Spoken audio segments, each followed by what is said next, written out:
بسم اللہ والصلاة والسلام علی رسول اللہ اما بعد مرچی میں حدیث موضوع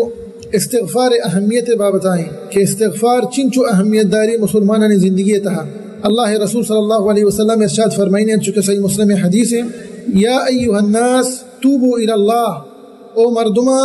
توبہ کنے اللہ بارگاہ چی وستا فإنی اتوب فی اليوم الیہ 100 مرہ من محمد رسول اللہ صلی اللہ علیہ وسلم اللہ بارگاہ روچی صدرندہ توبہ استغفار کنا اور انچو صحیح مسلم میں دیگے حدیث تا اللہ رسول صلی اللہ علیہ وسلم ارشاد فرمائنی انہو لیغان علی قلبی پیغمبر صلی اللہ علیہ وسلم ارشاد فرمائنی کہ بھری بھری کہ منی دل مصروف بھی چی وستا مصروف بھی امت حاجتانی واسطہ امت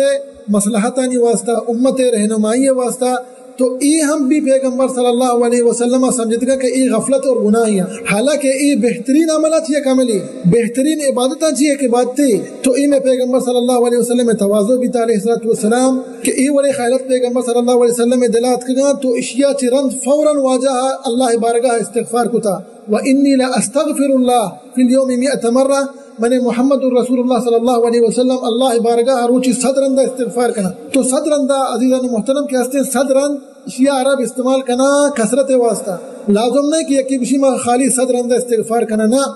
جو صدرندہ کت کنے سے صدرندہ کت کنے تو خالی خیال بکنے محمد رسول اللہ صلی اللہ علیہ وسلم وڑی ہستی کہ اللہ آئیے درستے گناہ معاف کتگا آئیے باوجود پیغمبر صلی اللہ علیہ وسلم روچی صدرندہ استغفار کنگائیں تو خیال بکنے ماں و شما کے صوب و بیگا گناہ انتہا گرفتاری نی ماں چی چورندہ روچی استغفار بکنے تو باعدی کہ ماں کثرت گما استغفار بکنے کہ اللہ سبحانہ و تعالی میں گناہ میں بخشی دعائیں کہ اللہ تبارک و تعالی مارا و شمارا و سرجمی مسلمانہ استغفار کرنے کے توفیق بدا آمین یا رب العالمین وصلی اللہ وسلم علی نبینا محمد وعلى آلہ وصحبہ وسلم اجمعین.